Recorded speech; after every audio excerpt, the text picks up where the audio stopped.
Greetings everyone, welcome back to Kadic. Tom Clancy's The Division. Well, I am not a particularly fan of Tom Clancy games, but I have played quite a few, from the Splinter Cell series to the Ghost Recon series. Heck, Ghost Recon Future Soldier was the first Clancy game I bought with my own legitimate money at full price. So, that's gotta be saying something.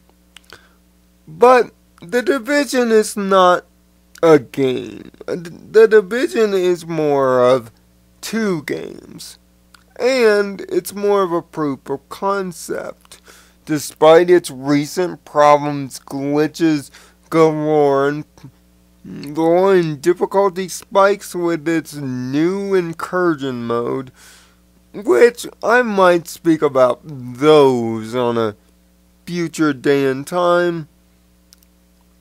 Despite all the negativity and despite all the players revolting against the recent changes, it doesn't change the fact that the game we were offered back on March 11th is excellent. It is more than Destiny. In fact, it is its own crazy thing. It's a tactical version of Borderlands, with a full-scale New York to match. And it's mainly that full-scale New York that leads to the many technical problems, glitches, and just haphazards that have plagued the recent game as of late. Building New York to scale is an impressive feat, especially graphically. No matter where you go on the console war, you're going to get a pretty good looking game. Unlike a certain YouTube reviewer that rhymes with slangly slow, a game doesn't have to look like its E3 presentation to actually succeed graphically.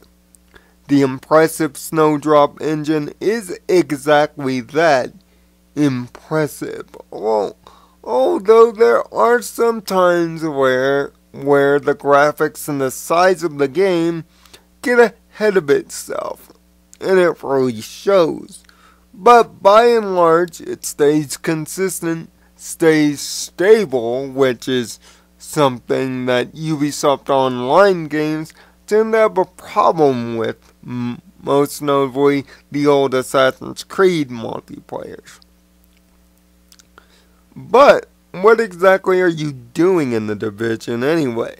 The Division is a third-person tactical game taking place in a hypothetical modern year during the Black Friday holiday rush. And trust me, we've all been there, except for me, because I don't do my own shopping. But unfortunately, a super virus has been placed on our nation's money and has infected the city of New York all the way down to the fact that it's been locked into quarantine due to the secret presidential order of Directive 51U as a member of the Division's second wave. What happened to the first is plot spoiler heavy.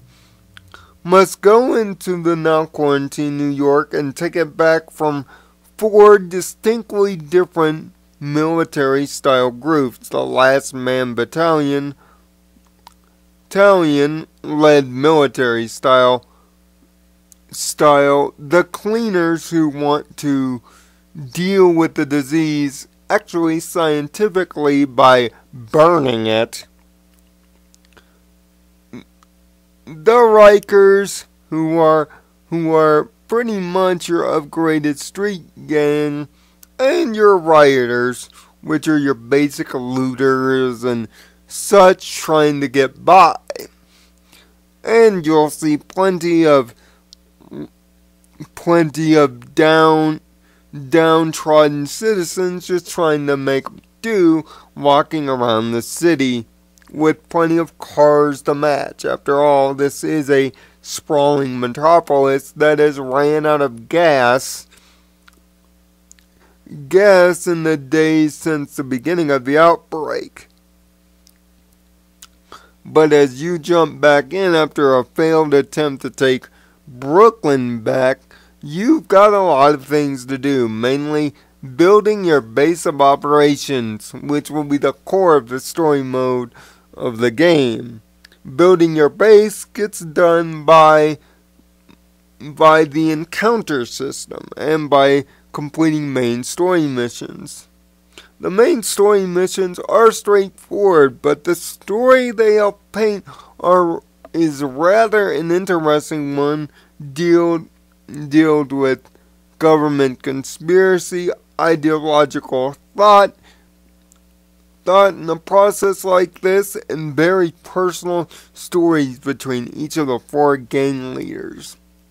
Getting downed aircraft and echoes, which are pretty neat computer recreations of situations, as well as phone conversations and files, paints even a further picture to the city's out of control nature throughout the game.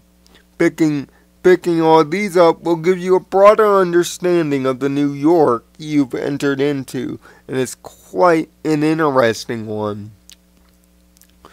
Each of the streets are divided by difficulty level, so as you level up and as you get higher level gear, you'll be able to enter the tougher parts of the city and deal with tougher foes. And yes, this game is a shoot and loot, following the basic Borderlands school of thought. Shoot enemies, some enemies drop loot, you get loot. The loot is divided into 5 very distinct colors. Of course, the gold being the high end, and due to recent updates, the fluorescent being the fifth member of the crew. But again, we won't talk about that here. We're just talking about what's on the initial disc. And what's on the initial disc is really interesting, especially when you add a friend or 3. This game is the best played in co-op with an actual squad to play with, especially if you're using different weapon types. Like me, I carry light machine guns for instance. My beloved L86 from Modern Warfare 2 makes a beloved return in this game, which makes me quite happy. But playing with friends can be an absolute blast, going through story missions, encounters, and doing those side missions for critical crafting blueprints. Now, the crafting has been vastly modified since the original release of the game, making crafting a bit more of a grind, seeing that you'll need double or even triple the resources you did during launch day.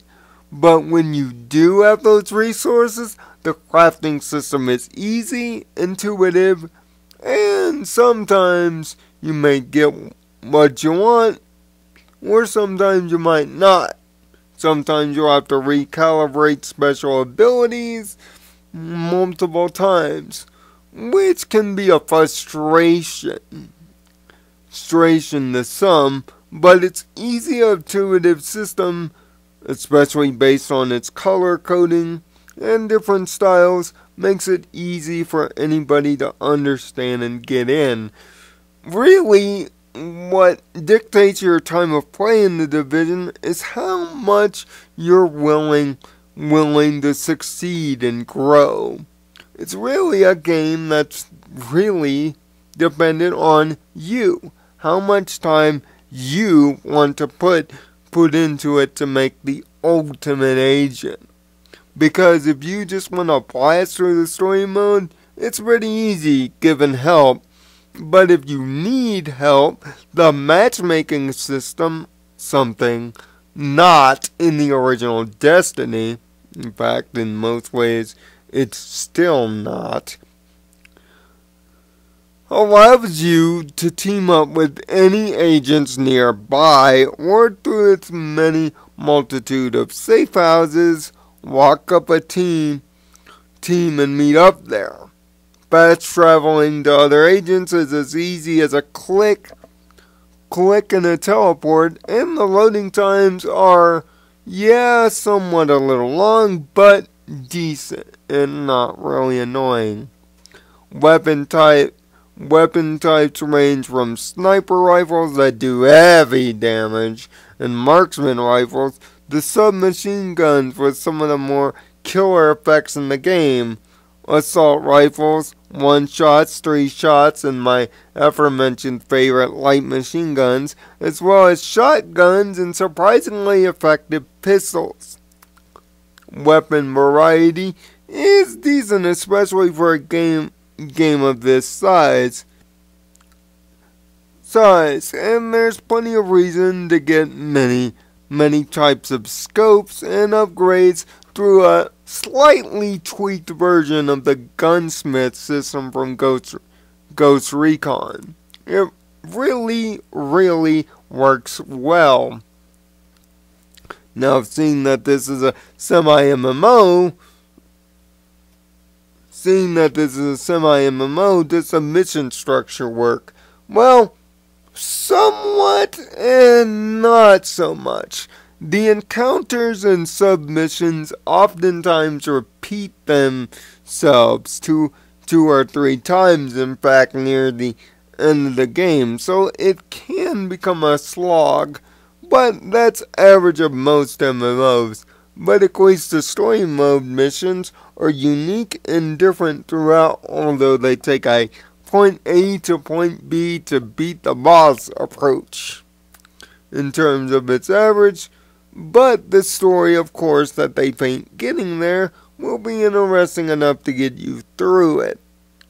It's really when you enter the Dark Zone that the game takes its drastic change in tone. This is where the player versus event changes to player versus player. Sorta.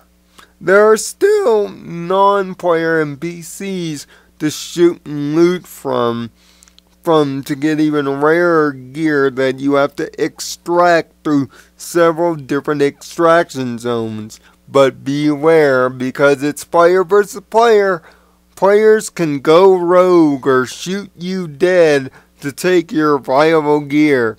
So it's always living life on a swivel, especially if you have something that somebody wants. And if you run into higher levels, beware the pain. My suggestion to you is wait until you've completed the story mode and reached the level cap of 30 before even trekking into the Dark Zone. Because you'll need some serious hardware or some serious help if you want to survive with your gear and your head intact.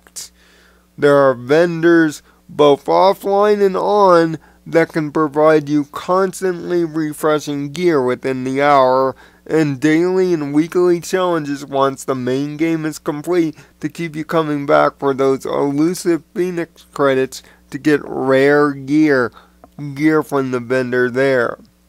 But beware in the Dark Zone, you can even lose rank upon death, even if it's a non-player character, and those levels determine what you can buy. So try to stay alive as much as possible. Yes, the glitches are noticeable sometimes, but not most of the time, and the voice acting